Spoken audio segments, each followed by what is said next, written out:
Once again, I am Melissa Martinez, Admissions Officer for the El Paso Independent School District. I'm going to, we do have Spanish interpretation, as I mentioned, available, and I'm going to ask our interpreters to help you with that connection. Hija.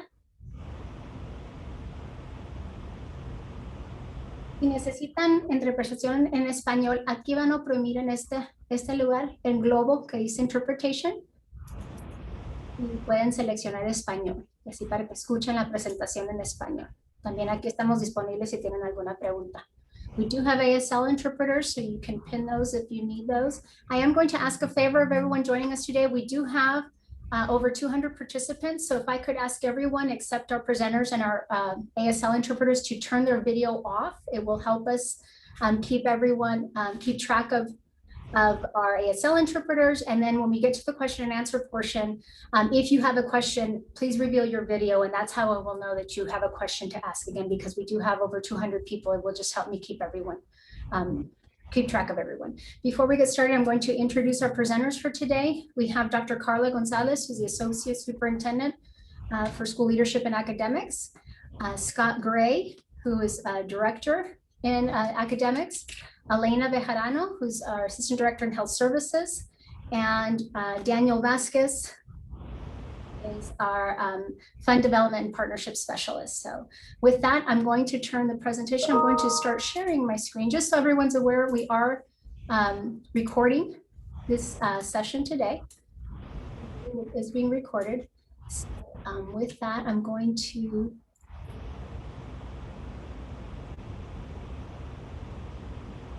my presentation, and I'm going to turn it over to Mr. Scott Gray. And we will have questions at the end of the session, so if you have any questions, just hold those to the end. Go ahead, Scott. Thank you. Welcome, thank you for being here, everyone. Go to the next slide here. So, return to face-to-face instruction. The Texas legislature did not approve funding of remote instruction for the 2021-2022 school year. The Texas Education Agency has not approved nor provided any waivers for remote instruction. EPISD will provide in-person instruction for all students this school year. All students will return to campuses for in-person learning 5 days a week. Extracurricular activities have resumed: UIL, fine arts, band, athletics. PE, recess resume, cafeterias are reopened.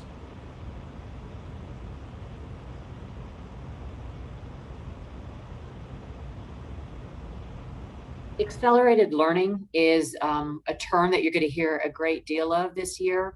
And what accelerated learning means is that we actually, even though our students have been away from us in many cases, very much of a virtual or a hybrid session for the last year and a half, we still want them to come back in and continue at the grade level that they're entering into. So accelerated learning means that we're continuing at the grade level that our students will be entering in just a few weeks, 3 weeks to be exact.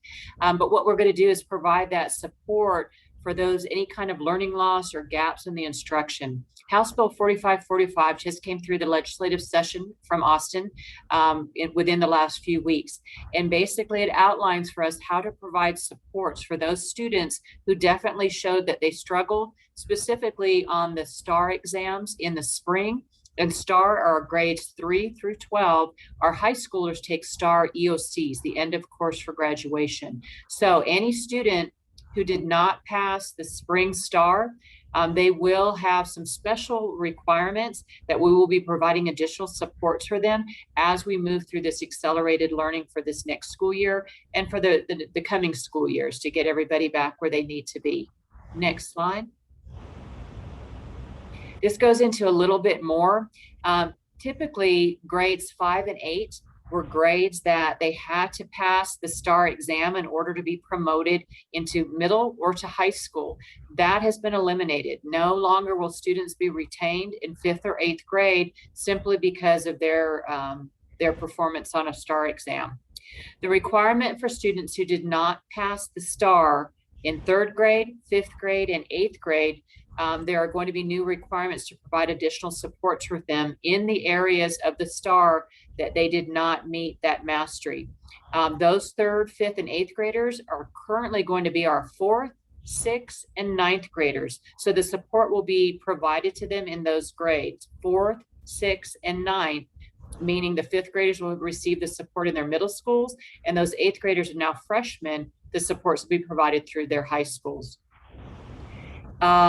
These are some of the guidelines from House Bill 4545. If students did not pass the STAR, the elementary and the middle school, they can either be assigned to a teacher who's a certified master, exemplar, or recognized teacher.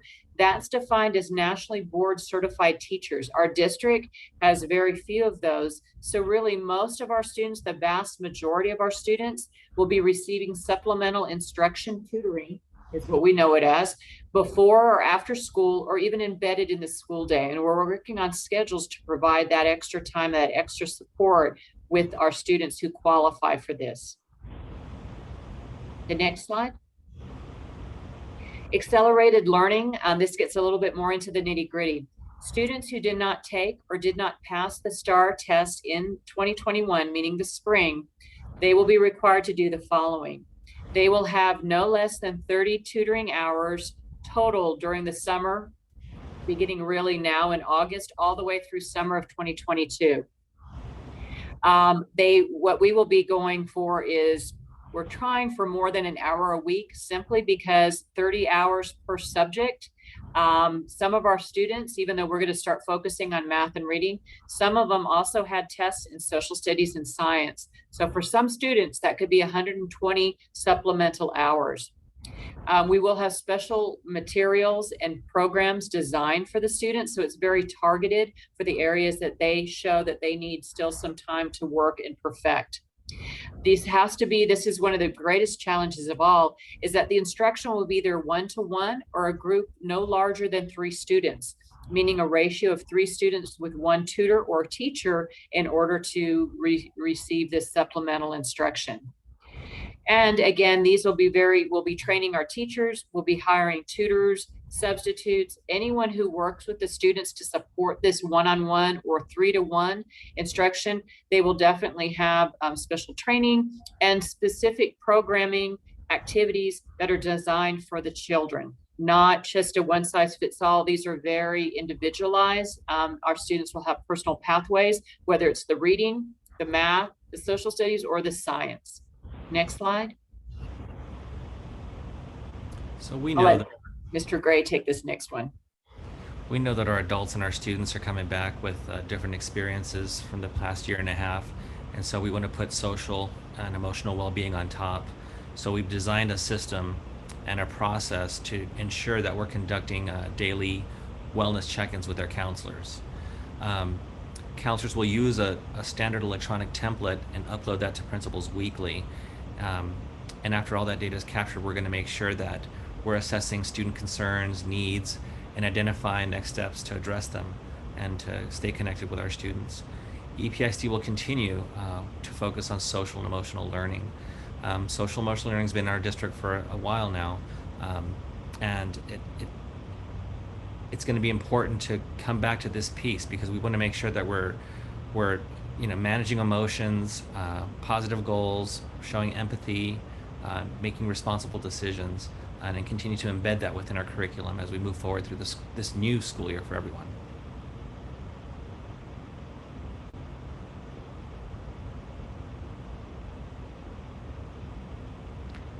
Ms. Bejarano will be next. Thank you, Mr. Gray. So some quick health protocols. We're going to be continuing the self-checks and the self-monitoring. They're strongly recommended for parents and staff to do at home. If they're ill, we're requiring them to stay at home until they feel better. Check in with your school nurse. They'll have all the information for you. Masks are no longer required, but you're more than welcome to do so for your student. Physical distancing is not required. We'll leave some personal space for students. There's no distance that will be mandated. Disinfection practices will continue just like they do during a regular school year. Water fountains, any heavy use equipment, high touch areas, we're going to disinfect daily. Contact tracing is going to be continuing for COVID-19 exposures. If a student is able to be vaccinated, that will be the time we'll be asking. And if they're vaccinated and no symptoms, they won't need to quarantine. If they're a younger student that cannot get a vaccine and they've been exposed or they themselves are positive, we'll go through the quarantine protocol. You'll get a notice home. 10-day is not in effect for anyone who's vaccinated that does not have symptoms. Hand sanitizer and disinfection supplies will be provided at all the campuses. Those are readily available now. The temperature checks we're doing in the nurse's office per standard protocol, they won't be lining up every morning for a regular temperature check. If your student has a temperature, please keep them at home.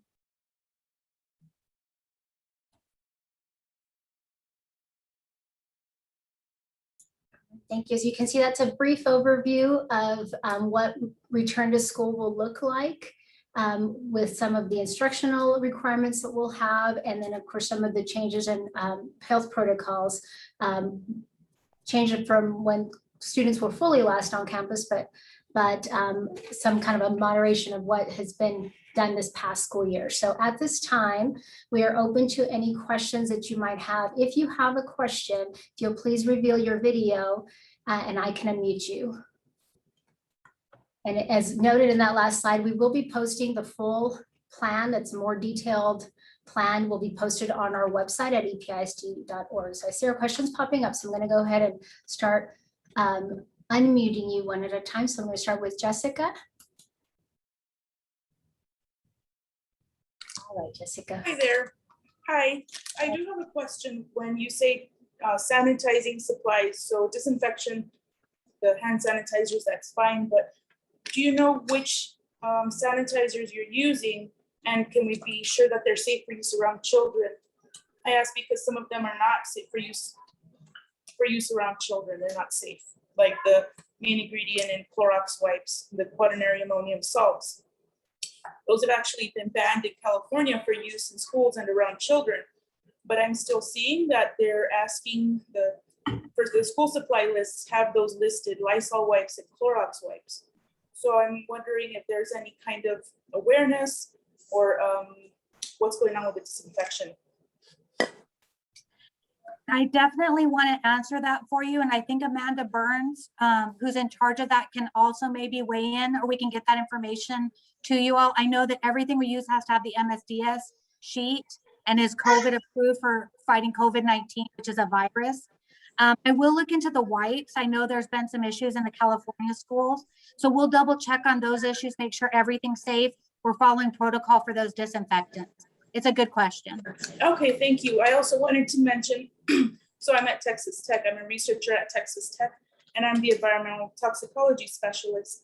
And I have every other week on Wednesdays, we're starting an ECHO project, which is like a community learning to get to the community health workers to get the word out about safer disinfection practices.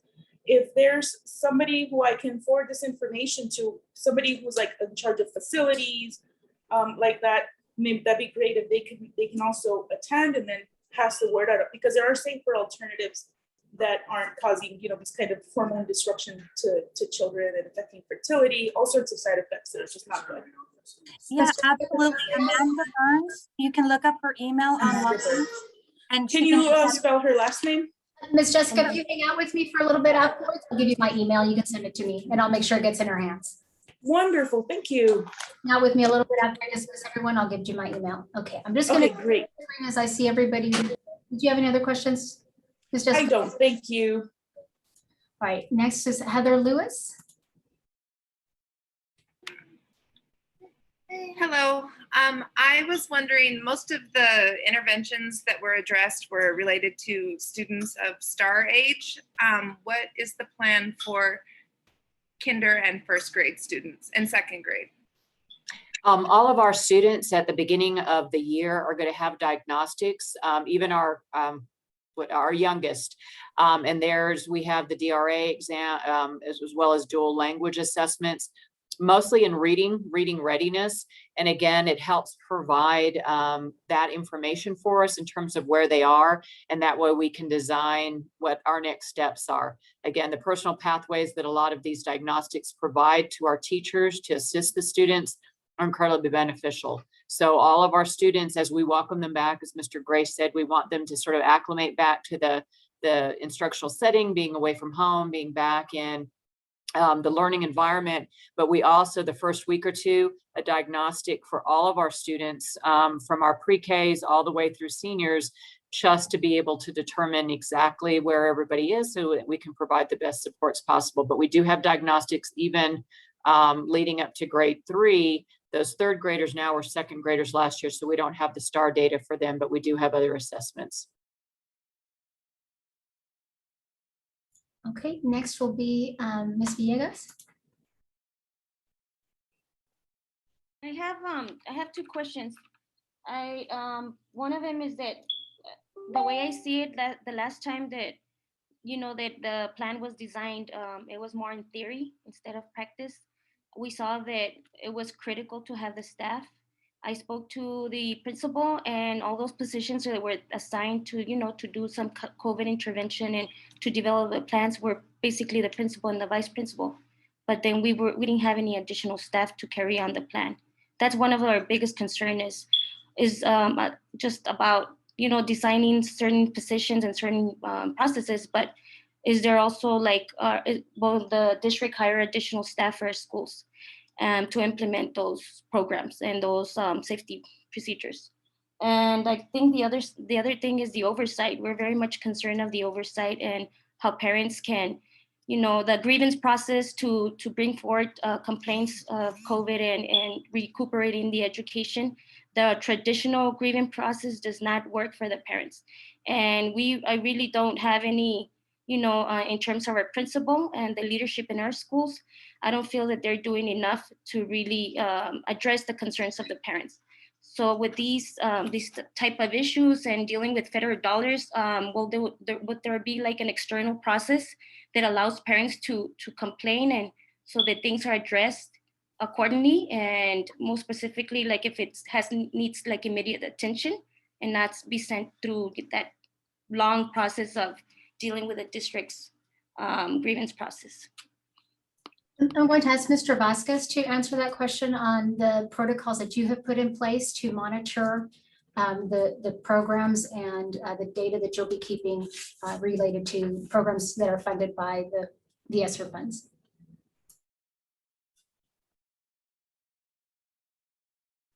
So as it relates to ESSER, there will be oversight and compliance for any program or any implementation that takes place via ESSER. So whatever those programs are that get implemented, we will have an evaluation process to make sure that we're aligning and following what we prescribe to do.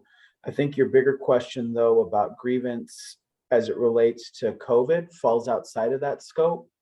And it probably needs to be addressed at the district level by somebody outside of the ESSER planning strategy.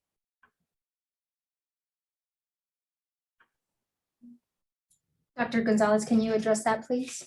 I'm not aware of anything that's additional to what we do have in-house for our parent complaint and grievance forms, or through working through the legal channels. I'm not aware of anything. House Bill 4545 does have, if parents want to request a larger group setting or they want to decline the additional services, but I'm not familiar that there's any other new type of grievance procedure if you felt like we haven't met the needs based on COVID, either whether it's the safety protocols or it's addressing the learning loss issues. All I'm familiar with at this point is just what you've referred to is those processes for filing that parent complaint and grievance process that goes through the district levels as you outlined. So I'm not familiar with anything new that's been brought forward or anything that the state has implemented to provide another avenue for concerns to be raised or processed outside the district protocols or procedures. The community always has a direct avenue, of course, of reaching out to their trustees or bringing complaints directly to the district. We have several portals on our website where you can submit concerns or questions, and they are directed to the appropriate department. And of course, you always have the avenue of also reaching out to your elected officials. Next will be Elizabeth Aguirre.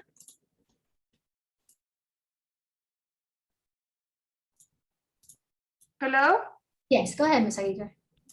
Yes, good afternoon. I have a little issue with one of the coordinators of the reading plan for first grade at Clardy Elementary School. I asked my teachers, my daughter's teacher, sorry, if she will be able to help my little girl with reading, because she was on the baby, she's in the level beginning. And then because they were giving tutoring to the kids, but they were like a certain group of kids. So she told me that that the service can be provided, but it was, first of all, it was too late of the school year. It was like around 6 weeks before the school year ended. And besides that, she told me that the coordinator of the reading program at Clardy for first graders told the teachers that the tutoring should be offered to the high reading levels kids, and the low reading level kids should be using the Lexia app. And to me, it wasn't. To me, it was like what you talking about. My daughter needs more help from the teacher than from an application. So I did tell her, I did talk to the assistant principal, and the assistant principal called me and everything, and they were going to investigate. I couldn't talk to the principal yet, but when the school year begins, I'm going to talk to her, because to me, it's like when she told me that, I feel like she was telling me, like, you know what, the application is more better for your daughter to read, that if the teacher sit down with her and give her that time of reading and to Ms. teach her reading. If you, And I do complain of that because I don't like that. yes, Ms. Because Can you sorry. go with me at the end? I can, let me get your name and number so we can address your personal concern. So if don't hang up at the end, if you'll hang out with me, I want to get your name and number so that I can call the principal on that matter for you. Okay, thank you. And I'll follow up as well. Melissa and Ms. Aguirre, I'll have Dr. Garcia work with you and the school and find out what other supports we can put in place for your daughter. I believe she'd be starting second grade then next year. No, she's still in first grade. First grader. Okay. She's all right. First grade, and to be honest, I think every child is different, and I think every child learns differently. Yes. That's my concern. Yes, ma'am. If you can hang up, like I said, don't hang up at the end so I can get your phone number. Okay, thank you very much. You're very welcome. Xochitl Rodriguez. Hi, thank you. I'm wondering, I of course understand that there's not an exception for children who are at higher risk due to health concerns. I can foresee, right, I've played it out in my head, I can foresee that my daughter would not need to remove her mask during any instructional time at all whatsoever. But of course, there's a major concern for lunch hours where not only does she have no choice but to sit shoulder to shoulder with other children, she also has no choice but to remove her mask. Has the district considered allowing some exception for that lunch hour so children can eat outside more safely when they are at higher risk of complications due to COVID exposure? What I would recommend, Ms. Rodriguez, is to reach out to your campus. And again, like Ms. Martinez said, if I can get your information, I can help coordinate that. What this sounds like is because it's a health concern, that it might be something that could fall under a 504 accommodation for her in order to provide a smaller environment where she could, be able to eat and be in a less crowded environment. I mean, we'd want something outside is wonderful, but weather permitting. But this is something definitely I think that we can work with you on the campus level to provide that accommodation to support Wonderful. You and her so that she's comfortable and can still enjoy, that break from the classroom and be able to eat. That is always a concern. Eating and the mask coming off, we know that is a risk of exposure at that time. So again, if you'll also sort of stay with us at the end, and that way we can get your information and we can get something set up with the campus for you. Okay, if there's a chat, would you all be able to plop your emails into that chat? I think that would be helpful for everyone in the call. I will do that for everyone. Thank you. Okay, next will be Marcelo. Hi, I'm sorry, I wasn't able to change my son's name from the Zoom. My name is Catherine Garcia. I have a question and concern. I realize that the Governor Abbott's ban on masks, I mean, really, I think from my understanding, primarily did that, just, took away the ability to require masks in the school setting. I'm just curious as to why the district seemed to drop all other measures such as social distancing and the barriers that were put in place, like the clear barriers and the social distancing markers and so forth, to help kind of further institute those safe practices. It just seems like as if everything went to normal just because that mask ban went into place. And that's kind of a big concern of mine because I do have a high-risk child. And so I'm at a loss at this time. I feel like we are left with no other choice other than homeschooling, perhaps. And that's something that I think is unfortunately unfair. And I know some things are out of your all's control, but I feel the things that you do have in control, it just seems as if everything was kind of dropped. And I'm curious as to why. Speak to some of that. It's not so much the mask mandate, but the fact that there's no virtual option. That we do have to have everyone back in the schools, that there is an ability to space out. They're absolutely going to do it. The barriers can be provided if needed. Many of the teachers, staff in the front may still use those barriers. It's more of the fact that everybody's returning to the normal environment, full fold, and there's spacing is more difficult when everyone's back in class. So mask, you always have an option as a parent to have that student wear that. Nobody can tell them not to wear it. So that's definitely an option. We can look at the 504 options for anyone who needs accommodations medically that may be more fragile. So we can definitely do that. I will say we're going to do our very best disinfecting, spacing, monitoring, COVID tracing. We're going to do everything we absolutely can to make sure of the health and wellness of the students. But that mandate to not have a virtual option has caused that spacing to be an issue. Yes, I'd add to that. Yes, unfortunately, some of the mandates that the state and the Texas Education Agency gave to school districts led to these other changes as well. As while we had the option and some students were home and some we had the ability to space more students when we only had maybe half of the class size in. Now that everybody will be back, and as Ms. Bejarano mentioned, where we have the space, we will continue to physically distance. But unfortunately, this Texas Education Agency lifted a lot of these previous protocols, and we have to comply with them, including the number one, 100% face-to-face, which again leads to the challenges of getting back to somewhat regular practices as before. But continuing with the things that we can monitor as disinfecting, we can, but unfortunately we cannot ask anyone to wear a mask. That is, again, that would be against the state mandate. Yes, ma'am, did you have a follow-up question? Go ahead. Oh, let me unmute you. Go ahead. I just was, thank you.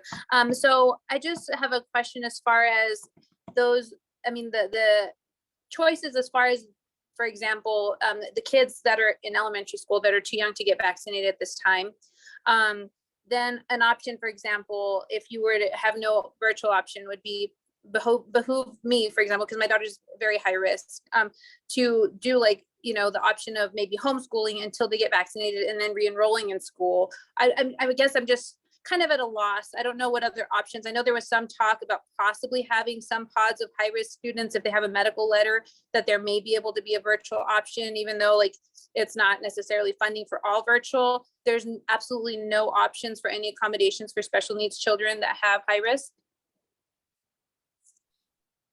The only thing I can really recommend, and this again is something that we need your information to have your school reach out to you. We do have something called Homebound Services, and those are for students who have medical situations that prohibit them from being able to attend in person. And then we provide the instruction directly to them. They come to the home, for a few hours every week and work with one-on-one with the students. That there is an avenue for that. And it may be something to look at, you know, just as another option, is to go ahead and look into see if of qualifying for homebound. There is, you know, physicians need to sort of weigh in and make the recommendation as well. Generally for homebound, it's a minimum of approximately 6 weeks, if not longer. We have students on homebound for a variety of different reasons, some long-term, some shorter. So that may be a way to be able to stay active within the district and continue to get district services and district instruction actually that come to your home. Homebound teachers actually arrive on site to work with the students individually. Okay, next will be Raquel.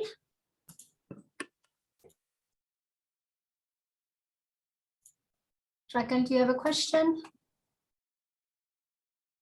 Yeah, so there's not going to be any, it's my understanding that there's not going to be any virtual classes offered for kinder, first and second grade? No, the state is not providing us any support to be able to offer virtual instruction at all. They are basically what they passed in the legislation session this summer was that we must return 100%. They will not provide any support to districts providing any type of virtual instruction for any age groups.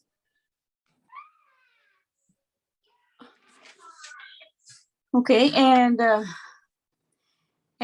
the same is going to happen with the mask, as I heard, and I guess the temperatures as well. So who's going to be at risk if my kid comes to my home where my mom lives and she gets infected and dies, and something happens to my kids either? I mean, who's going to be at fault?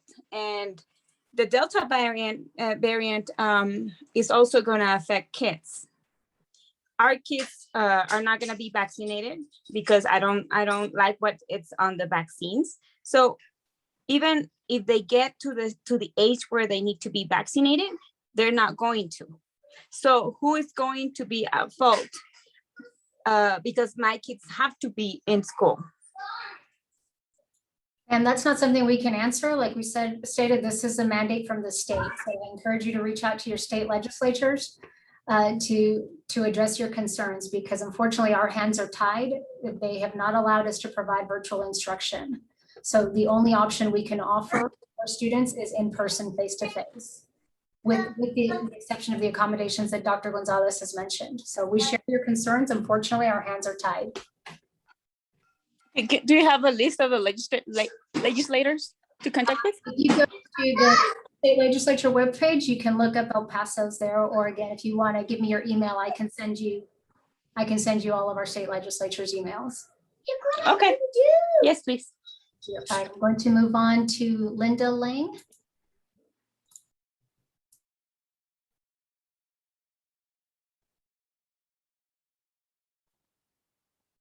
I'm obviously not Linda. Go ahead, sir. My question involves the tutoring aspect, I guess specifically with high schools. I assume that each high school is going to develop its own plan of how and when they're going to offer the accelerated services for students who may not have passed one or more of the STAR tests.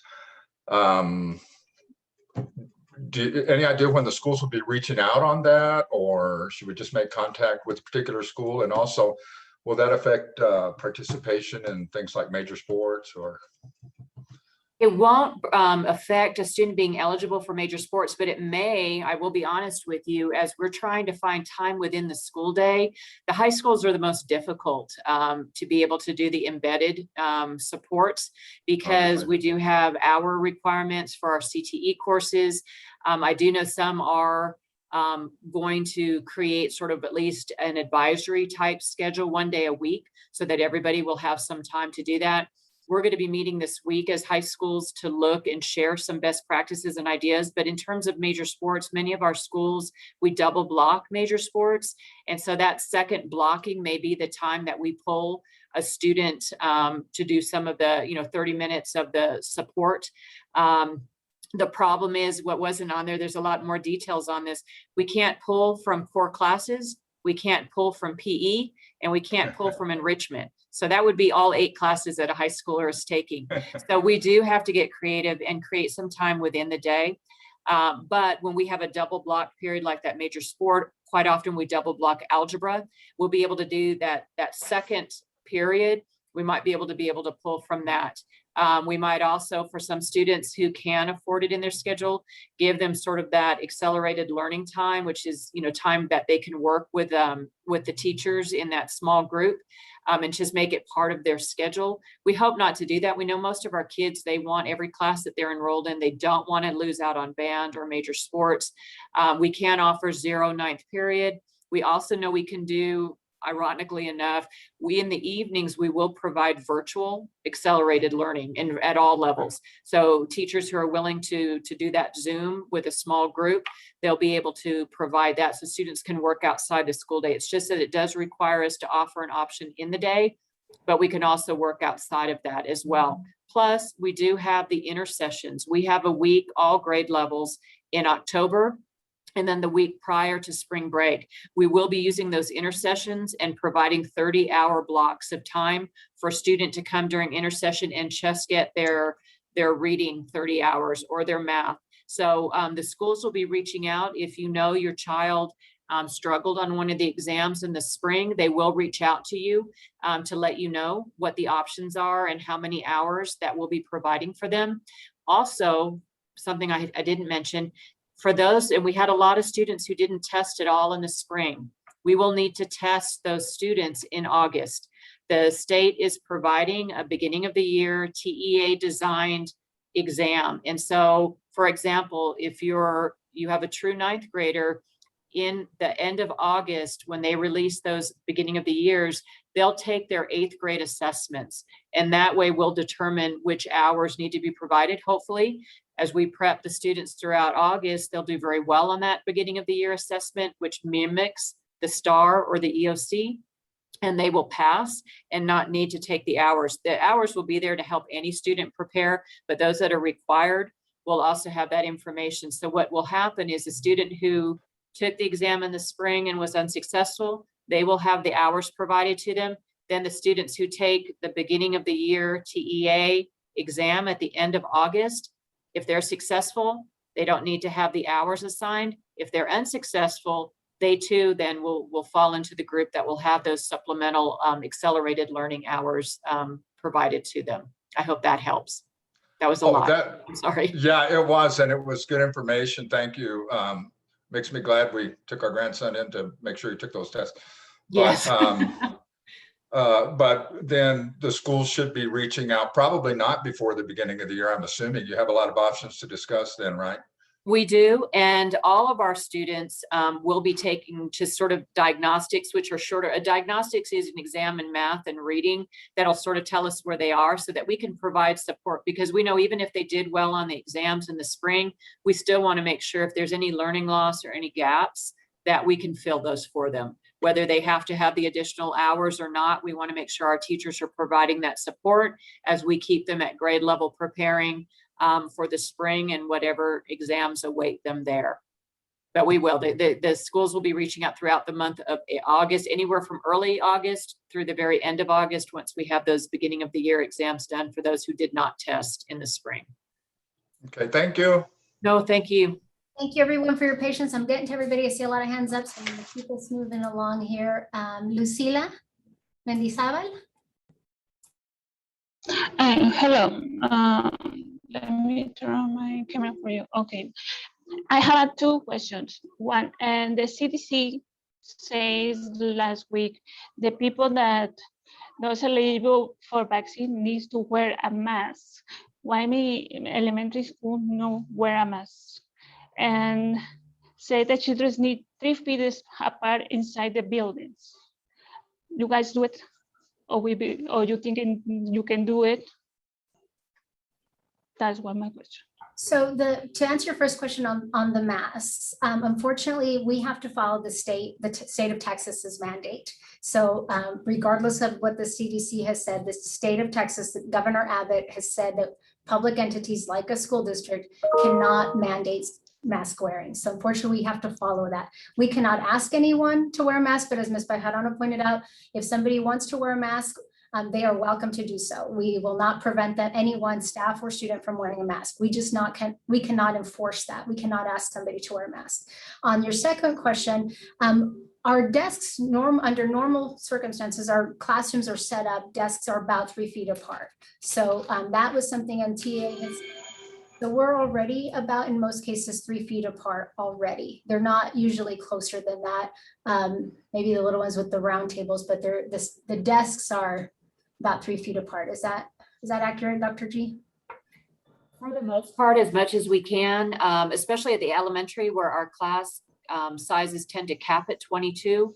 And we have, over the COVID, when we were returning students in the spring, we asked teachers to remove a lot of excess furniture or anything that would keep us from being able to spread out. And so hopefully we've been able to let teachers know they can live without a lot of that, and we can continue to be able to space. Where it gets a little bit more challenging is in the secondary campuses, where we do have class sizes that can go up into the 30s. So sometimes those might be a little bit closer, but they're always an aisle walking distance. Just fire codes require that we have easy access to move about a room and to be able to enter and exit without being too close proximity. Excuse me, I can have another question as faster. My student is AB honor roll. He no made the SR test. He need to take the additional hours. Did he take the STAR test, ma'am? No. Then I believe the answer is yes. Well, and what will happen, ma'am, if he's, a very strong student, he will take, at the end of August, the state is releasing a beginning of the year assessment that looks like the STAR, and he'll take the exams that he didn't take last year. And if he does well and he passes those, he will not need to do the additional hours. If he struggles on any of them, the additional hours will be provided for him. But he will take if he didn't test in the spring, anyone who didn't test in the spring will test at the end of August. And then we'll know whether they need to be provided the hours, need that additional assistance, or that they're right where they need to be. And we'll continue moving them forward. Okay, thank you so much. Next would be Anthony Barrera. Mr. Barrera, I don't see you connected to audio though. If you'd like to email me the question, I don't see that you're connected to audio.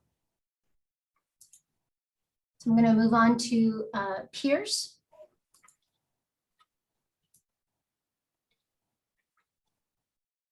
Hi, I just had 2 questions.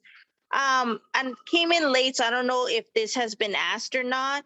So I understand the EPISD went into an all year round school calendar, and I wanted to know, is that going to still stay, or is that going to, now that things are changing, are you guys going to revert back to the old schedule? For the 21-22 school year, we do have the year round. We have the intersessions in fall and spring, and then we still have a fall break that follows that intersession week in October, and we have the spring break. This next year for 22, our last day, I believe, is June 5th. So we are getting out a little bit earlier, but of course we're starting earlier. We're starting August 2nd.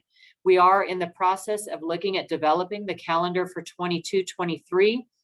And I asked the committee to do one that is a year round, similar to what this year will look like, and then one that goes back to being more traditional, just to give our interim superintendent, our school board, and our community an opportunity to give us input on to whether they feel that the year round is beneficial, or if the more traditional better fits the needs of our students and our families. So right now we're going to look at developing both, but for this school year, yes, we still have, we start August 2nd. Our kiddos will be back with us, and they'll be with us all the way through June 5th. But we do have those intersessions.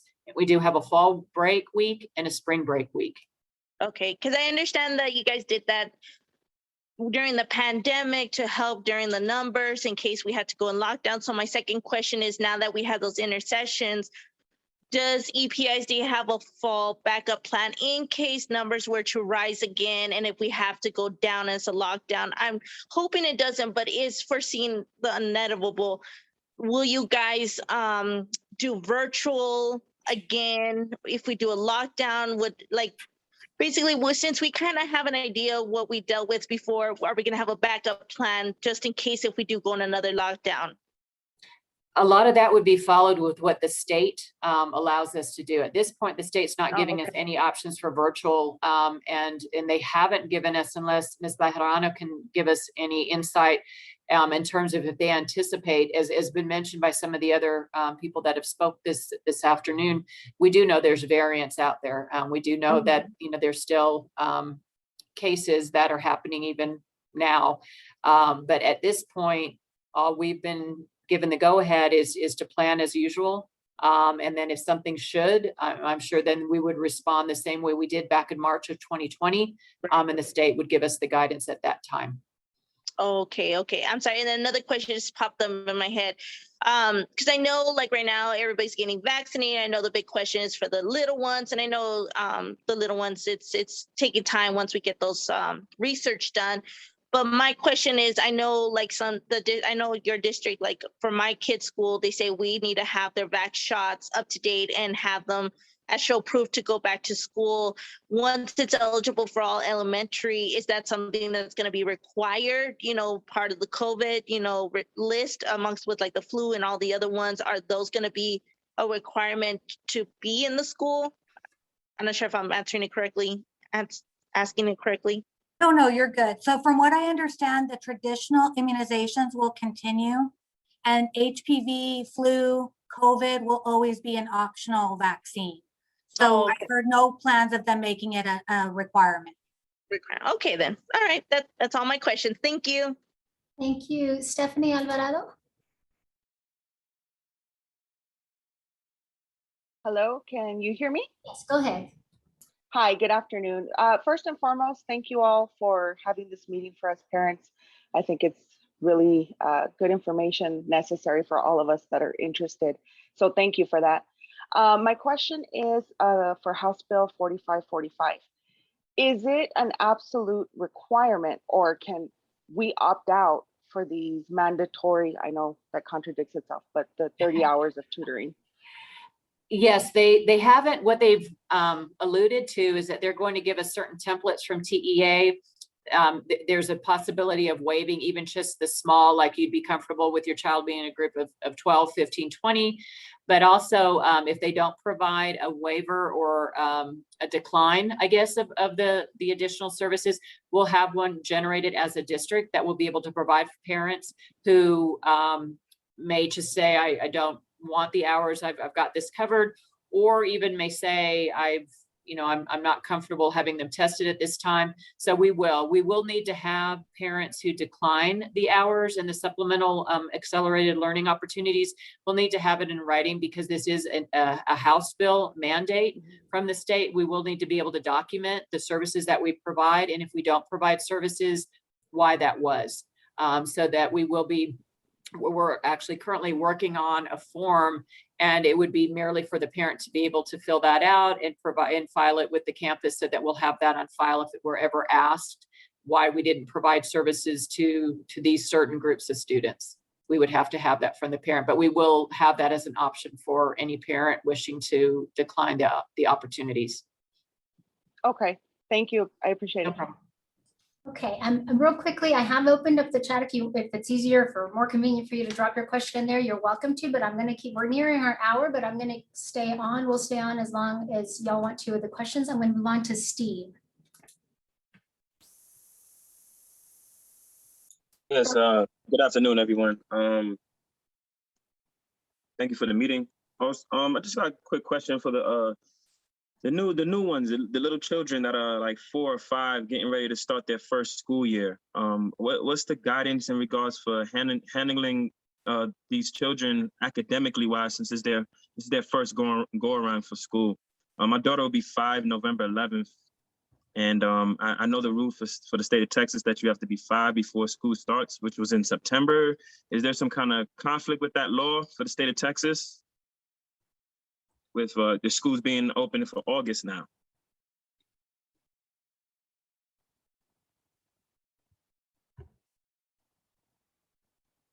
Yes, hello?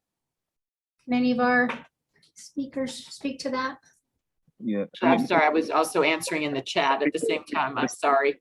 Yeah, before they start the school year, I know it's school starting early, but I know they said they have to be 5 because my daughter would be going to kindergarten, but I'm thinking she would be going to pre-K. And I was trying to figure out how you, what's the guidance in regards to how you guys are handling academically wise in regards for the letdown that happened in 2020 and 2021 with their progress in school. Well, again, entering into kindergarten, I believe it is by September 1st, the birthdays, they have to have that birthday before that point, and that does determine whether they'd be the pre-K 4 or the kindergarten. As I mentioned, we do have diagnostics that we will be providing to every student upon entering, especially for our younger students who are just entering out. The diagnostics are more just the readiness of reading readiness, sort of trying to gauge where they are, so that we can be very strategic in the supports that we provide all of our students. Our pre-K 3s and 4s and our kindergarten teachers are experts at early childhood in terms of making sure that we can accelerate and get that reading readiness. That's one of the key components for that age group, is having them reading ready and then reading by the time that they're entering into that first grade. So there are assessments that our early childhood teachers do provide in order to be able to provide that personal pathway for our little ones. Absolutely, and thank you. So because me, I was like, let's get her ready for kindergarten, but obviously she's not going to be able to make it because of her age, because she'll be 5 in November. But okay, so there's going to be assessments, and she'll have to take a test so they can gauge her level and where she's at. Right. So that again, there's a certain element that always will be sort of an overlay of the skills necessary. But if she comes in and she's already very reading ready, they want to be able to meet a student where they come in with us, whether it's accelerated or we want to strengthen their skill set. So she'll definitely have assessments so that they'll be able to personalize her experience for her. Thank you again. I look forward to it. Hopefully the best for this new school year for everyone. Oh, thank you. We look forward to having them back with us. We've missed them. Absolutely. On to Courtney. Hi, sorry, I just had a quick question just to verify with the STAR testing and the additional hours. So like my daughter, she failed the science pretty bad, but she did great at the reading. So with the hours, would she only be working on the science and a little bit of math where she struggled, or would she have to work on all 3? What we'll do is, and again, it's based on whether they passed, considered, meeting its approaches meets masters. So if they were at approaches, that's considered passing. And so the hours would not be assigned for that. If there was one that they fell below that approaches, the hours would be activated for that. So like you said, struggled a little bit, I think you said in science, then science would be the area that we would focus on. And the schools will be able to tell you which areas, and we'll have letters that'll go out that'll actually indicate that. Our priority is probably math and reading, but if it's only science, then we will start the science hours for them in the fall. But if we have students who need all 4, we're going to start with the math and reading as being the first areas, followed by science and social studies. But if that's only areas they need is social studies or the science, that's what we'll focus on in the fall for them. And that's what their first intercession would be focused on as well. Okay, just wanted to double check, since on the PowerPoint, it only had math and reading. So I wasn't sure if she would have to do all 3, 4. Yeah, I know somewhere. And initially, when you read the House bill, I don't go read the House bill. I mean, you could if you want to, but it really stresses more the math and the reading. And so in the webinars we've had with TEA, we've asked for clarification on science and social studies because it seemed like an afterthought, but they did clarify for us. We will need to provide hours for any student who didn't pass a STAR science or a STAR social studies. Our best case scenarios that they did well in all, but if they have 1 or more, then we'll prioritize and take 1 at a time and get them through this school year. All right, fantastic. Thank you all. And thank you. As it's been mentioned too, thank you all for having this. No, thank you all for being here. We are at the hour again. we're going to stay on and get to all the questions that everybody might have. But again, you have to leave. We understand some of you are joining us for lunch. Thank you so much for being with us today. We have another session at 5:30. It's the same presentation. It's just in case if you had another question, think of something else. If you know of anybody who wasn't able to make it to this current session, they can certainly join us at 5:30. Again, we're going to stay on to keep answering questions, but I understand some of you might need to leave. My email, you're welcome to put a question if we didn't get to it. Please include your email in the chat, and I'll be sure that we get an answer to you. So with that, I'm going to move on to Tanya Smith.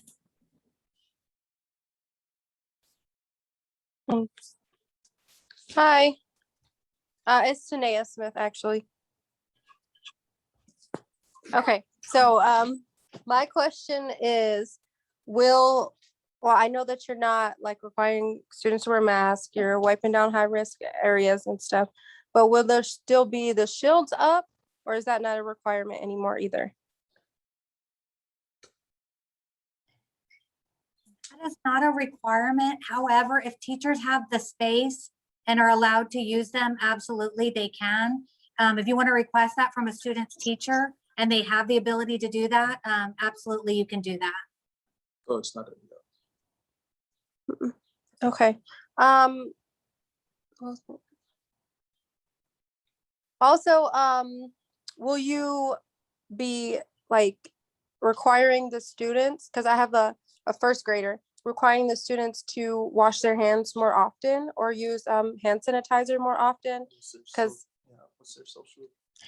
I can tell you from 25 years of being a school nurse that that's all we do, COVID or not. So you have my guarantee that nurses are still teaching classes on hand washing. We're still using the hand sanitizer. It's readily available.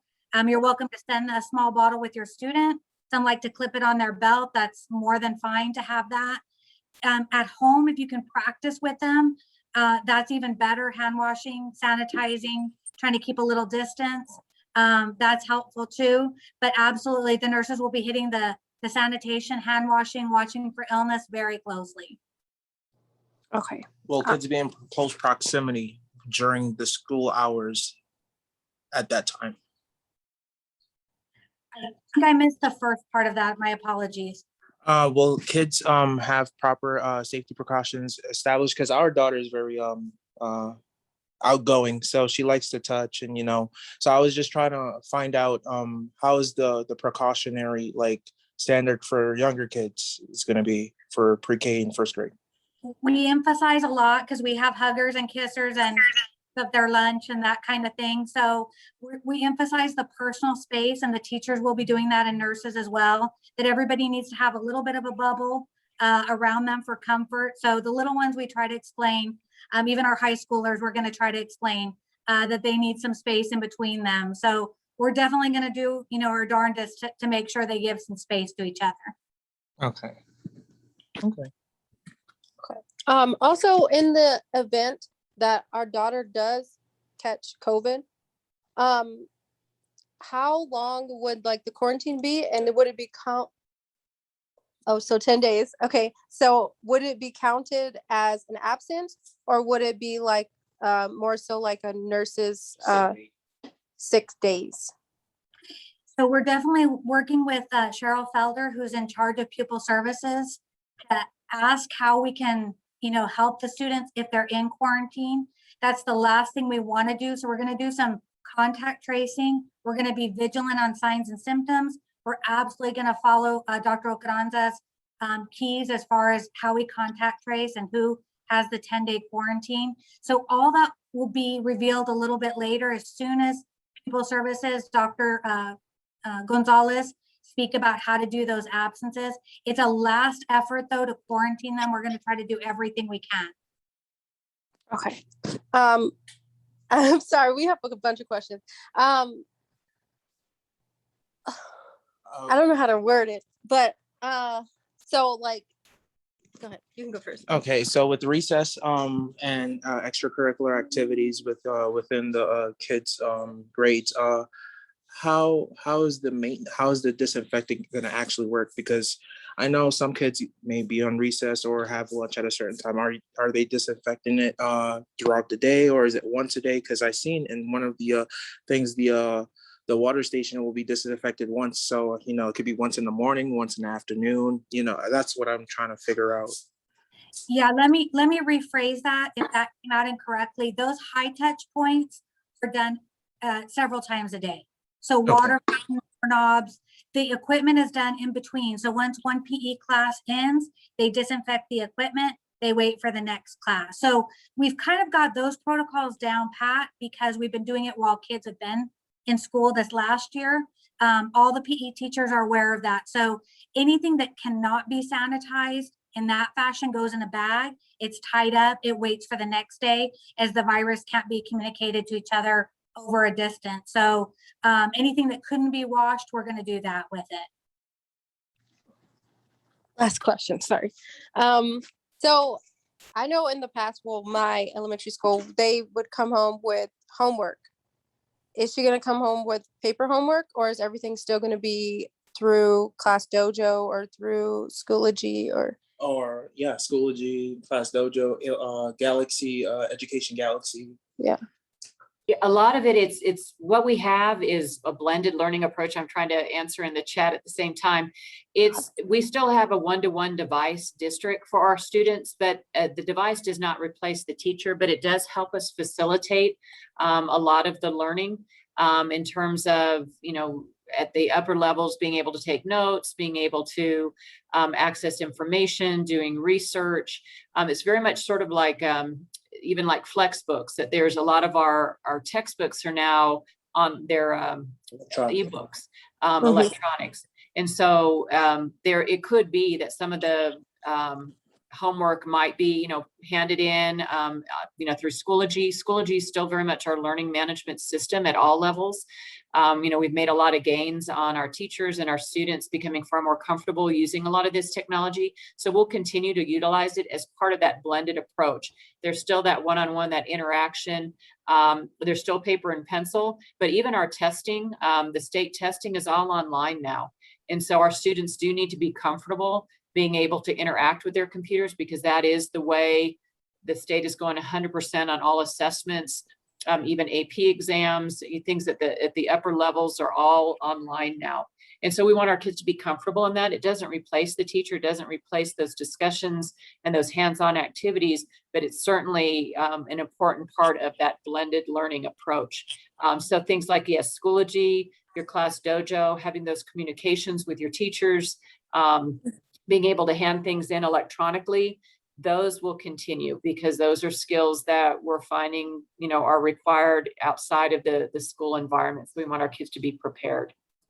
Okay. Well, my worry is my husband is actually high risk. He's asthmatic and upon other things, but our major worry is that she's gonna have homework assignments that are paper, as they were when she was virtual, and they're going to be touching it. She's going to be bringing it back. He's going to be helping her with her homework and touching it as well. And he'd get COVID and possibly die. Yeah, I got bronchitis over this COVID time frame, and it was horrible. So I would relatively want to stay away from it.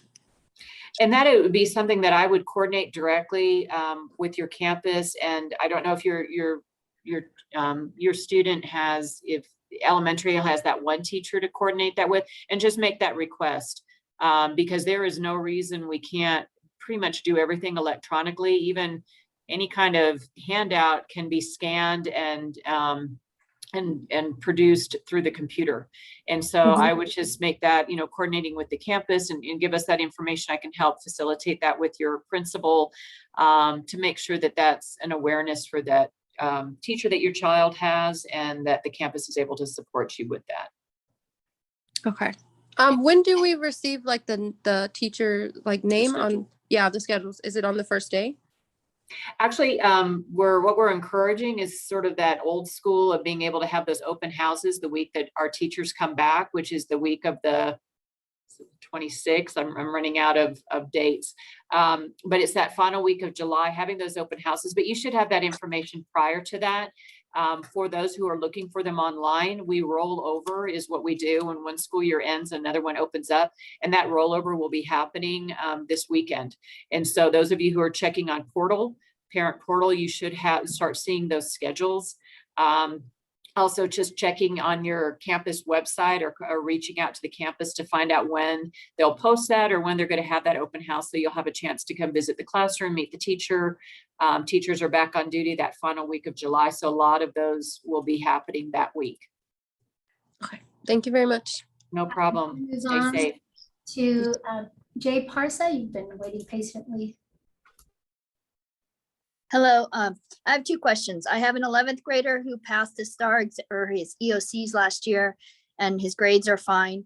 And I think you've mentioned this, but I just want to clarify, will he still be doing those extra assessments in August, or will he not need to take those since he's okay with his grades? And especially as a senior, I believe he's a senior now? A junior, he'll be a junior. He'll be a junior. No, he will not be needing to take that. What he will be doing is, as a junior, he's probably in US history. And so he will have an EOC at the end of the school year, but they'll be preparing for that throughout the school year. He will not be required to do any additional hours. If he passed his EOCs, he's good. He's good. Okay, great. And the other question, I have a kindergartner as well, going into kindergarten. And, these kids have been away from each other for a whole year and a half. I'm expecting a lot of colds, like URI symptoms, cough, runny nose. That's just usual in kindergarten anyway, when they get around each other. Are we going to have to, and normally kids go to school with that. I mean, we know that's just how it is. So are people going to have to get COVID assessments, testing? Is that going to be required if you have a runny nose, if you had any symptoms that overlap with COVID, or is that up to the parent, or how's that going to be taken care of as far as just the usual stuff that kids pass around at school? It's definitely a challenging time anytime the kids are together, but during COVID, it's brought up these issues. You hit it on the head. It's going to be up to the nurse's discretion. There's an RN in every campus. If she sees a triad of symptoms that might be causing concern, if she sees a temperature, maybe no temperature, but the kid's not doing well, based on some of what the teacher's input is, they're going to be sending them home. And I just want to thank you all in advance for understanding that nurses are caught in that dilemma.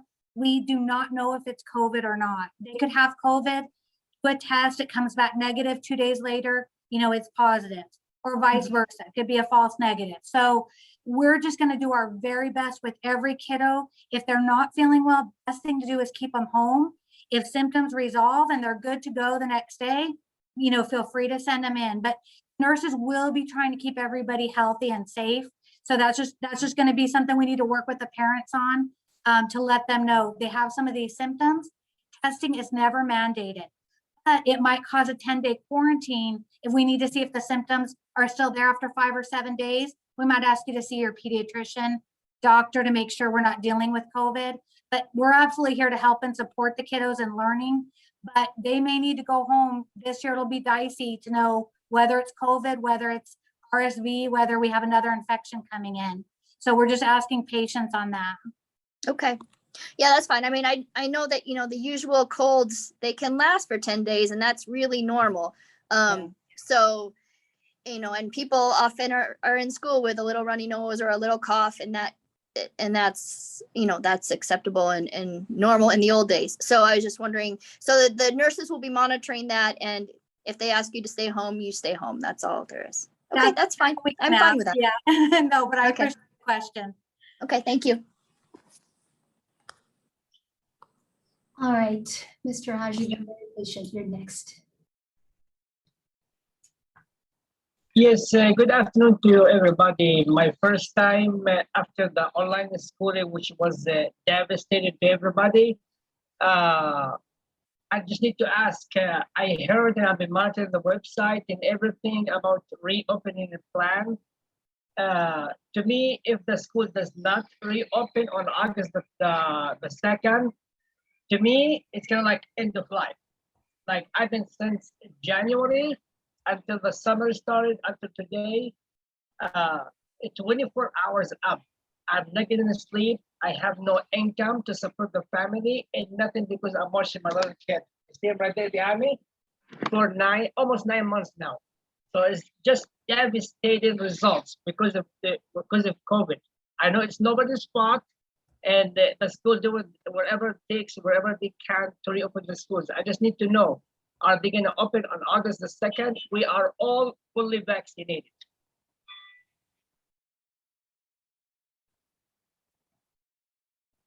Yes, sir. We are fully opening back up. All of our schools will be open on August 2nd to all students 100%. And that's, I think, where a lot of it is the state mandate. And we're just trying to find that best way to be open safely so that people do feel comfortable with their children coming back to us, and our staff is comfortable with returning as well. But you're correct. I mean, vaccinations are available for ages 12 and up, but a lot of our kids, you know, the elementaries, that tends to be where I think a lot of our concerns today are coming from is just our younger kids. The vaccinations are not available to them, but we are open to everyone to return 100%, all activities. And we just want to do it as safely as possible. We want people to have confidence in what we're doing and that we're taking care of everyone, from our students to our staff to our community members. But we'll be open, doors open, kids back in August 2nd. Thank God, because like I said, nobody can even imagine what kind of devastating it was to us, like killing us. And the kids, especially the kids with the special needs, like they don't understand what's going on. No matter how you explain to them, it's a virus, you can go, you get sick. No, like they get even angry, sometimes they get aggressive because they don't understand what's going on. And that's the main concern. So I said, if they're not gonna open again August the 2nd, it's gonna be like end of life to us. You can imagine how 3 disabled people at the house, I'm the only one who's caring for everybody there. I can't work, I can't make income, 3 social security checks, and that's all.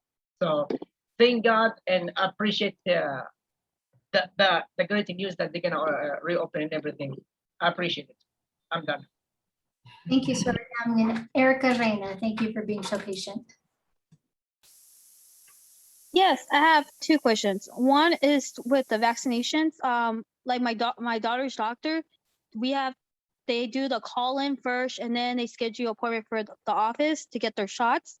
So like I have my 4-year-old who needs her shots for pre-K. Is that going to be an issue? And my second question is for the testing that you're gonna have done at the end of August. My daughter has an IEP and a 504. Is there going to be someone to help her read, because she has trouble with reading, but she excels in everything else? So I was wondering, is there going to be someone there to help her with that testing? I can answer the first part about the vaccinations. Definitely reach out to your school nurse. They're on duty starting tomorrow. However, it is state law that they have all their vaccinations before attending, but a pre-K is under a child care rule. So just kind of keep that in mind. They don't have to have their 4-year-old shots until they're in kindergarten, if that helps at all. You can definitely email me a shot record, and I don't mind taking a look at it, Erica. Okay. And was there an additional? I know that was a 2-part question. I'm sorry. Yeah, my daughter, I didn't take the STAR test last year, but you said that you were going to take the test in August, and my daughter has a IEP and a 504, and she has trouble reading, because of her issues that she has. So I was wondering, is there going to be someone to be able to help her read the questions? How old is she? She is 4. No, she's not. She is 9. Sorry, 9. that's my So other daughter. she's like a 4th grade. Yes, she's gonna be a 4th grader. Any modification or support that she would have been offered on the STAR in the spring, she'll be offered for this BOY. Well, So that's the issue we're having, because when we had moved at the beginning of last year from Georgia, and she was put on IEP. She had a 504, but since the virtual schooling went into effect, she wasn't getting the help she needed, like virtually. So me and her teacher just worked with her, and she did really well. But I was wondering, now that she's starting school again, and will all that be back into effect? Right, Like yes, 100%? yes, as she returns face-to-face, any additional supports that were provided. And I would, if it was something that wasn't already discussed in the IEP for any kind of testing supports, whether it was someone reading them to her, that kind of thing, that you visit that with your campus. You can even call an ARD to ensure that when she does take that assessment, that she gets the support she would have had if it was the true STAR test. That it'll mimic exactly any kind of supports or accommodations that she'd have. She'll have it in August when she takes that beginning of the year. Okay. Okay. Okay, thank you. No problem. Good luck to her. Thanks. Bye. All right, thank you, everyone. I believe we've gone through all our questions. As I've mentioned in the chat, we will create an FAQ. So both the full plan that we talked about today and some other documents, including FAQ, will be posted on our website. So look for the reopening section. We'll have that updated soon. And we'll have a lot of, we'll have a lot of additional information and of course address some of the questions. And then if you have any other questions or any questions in general, you can always reach out to us on our website. Look for the contact us button on our homepage, click on that and it sends us a question directly. You can pick it by topic and it'll come right to us. So you're always welcome to do that. And if there are, with that, I'm going to say thank you so much. We've gone about a half hour over our time, but thank you so much for joining us today. Again, as I mentioned, we have another session at 5:30. You're welcome to join. If you know anybody who you think would benefit or wasn't able to join us, please share the information and we're happy to assist you with anything else. So thank you so much, everyone, for joining us today. And again, if you'd like to join us again, 5:30. If not online, we're welcome to chat with you. Have a good one, everyone. Thank you.